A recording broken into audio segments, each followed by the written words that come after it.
नमस्कार किसान साथियों, स्वागत है आप सभी का मेरे YouTube चैनल में। आज मैं आपको आलू की खेती के बारे में बताने जा रहा हूँ। आलू की खेती जो रबी की फसलों में एक मेन फसल है और आलू को सब्जियों का राजा भी कहा जाता है। सब्जियों की दृष्टिकोण से आलू की जो खेती है या आलू की जो फसल है वो मुख्य फसल है और आलू के बिना सब्जियों की पूर्ति नहीं की जा सकती। तो आलू की खेती के बारे में मैं आपको आज संपूर्ण जानकारी देने जा रहा हूँ, जिसमें कि आप देख रहे हैं कि आलू की फसल को बोए हुए लगभग 1 महीना से 1.5 महीना हो चुका है और अब आलू की खेती में सभी जगह पे लगभग 2-2, 3-3 पानी आलू की खेती में लग चुके हैं। तो ऐसे में कुछ जो बीमारियां हैं और कुछ जो कीड़े हैं, कीट हैं, पतंग हैं, वो आलू की खेती में लगना प्रारंभ भी हो जाते हैं इस समय पे, या फिर उनसे बचने के लिए क्या-क्या सावधानियां हमको बरतनी चाहिए, तो उनके बारे में आपको विस्तार से जानकारी दे रहा हूँ। तो आलू की खेती के लिए लगभग आपके 2 पानी लग चुके हैं, तीसरे पानी की तैयारी चल रही है।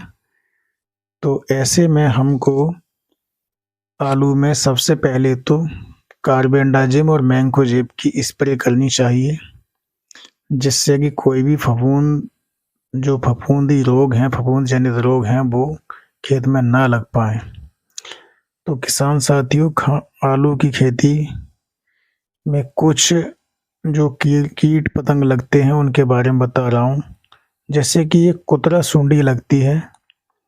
ये सूंडी पौधे को अंकुरण के समय पर काट कर नुकसान पहुंचाती है। इसकी रोकथाम करने के लिए क्लोरोपाइरीफास 20% को 2 से 2.5 ml यानी 2.5 मिलीलीटर को प्रति लीटर पानी में स्प्रे करें, यानी 2.5 मिलीलीटर की स्प्रे 1 लीटर पानी में मिलाकर हम कर सकते हैं। और कुछ इसमें हरे रंग की सूड़ी इसकी पत्ती को खाती है, तो इसकी रोकथाम के लिए हमको क्लोरोपाइरीफास या प्रोपोनोफास का इस्तेमाल करके इसकी रोकथाम कर सकते हैं। क्योंकि ये जो हरे रंग की सूड़ी होती है, ये पत्ते को खाने का काम करती है, जिससे कि पत्ता लगातार उसमें जाली सी बना देती है, जिससे कि पौधे का बहुत ज़्यादा नुकसान होता है और फसल उत्पादन में समस्या आती है।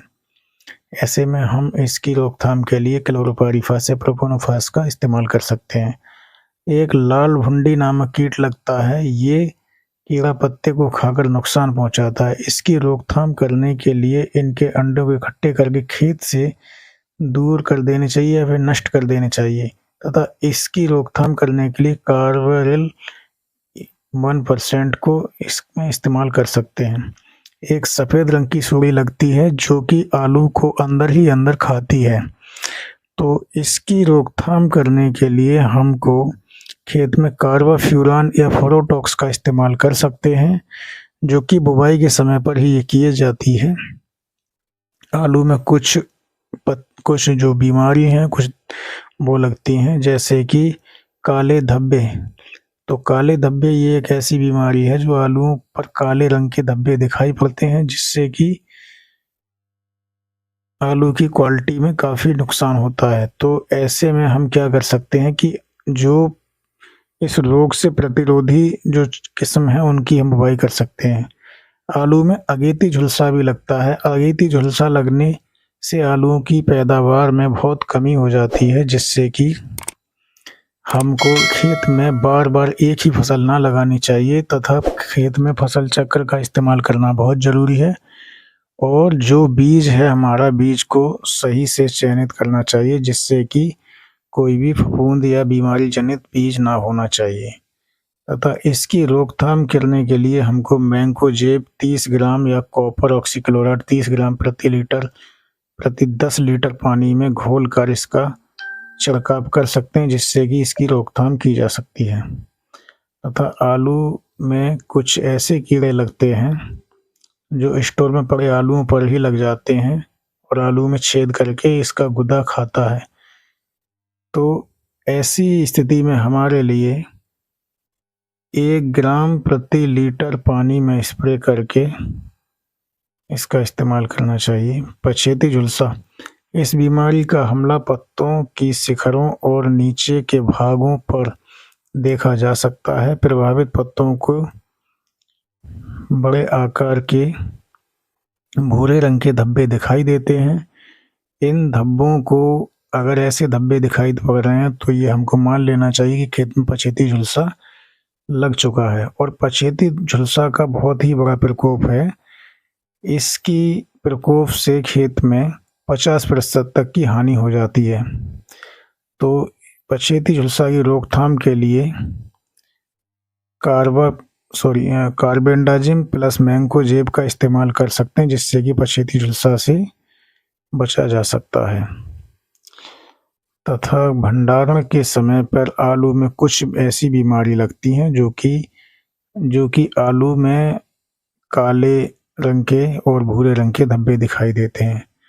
तो भंडारण के समय ये विशेष ध्यान रखना चाहिए कि इस प्रकार के जो आलू होते हैं इनको हमें हटा देना चाहिए, क्योंकि इन ऐसे अगर हमारा जो कंद है वो अन्य कंदों को भी प्रभावित करता है, जिससे कि बीमारी बढ़ती जाती है।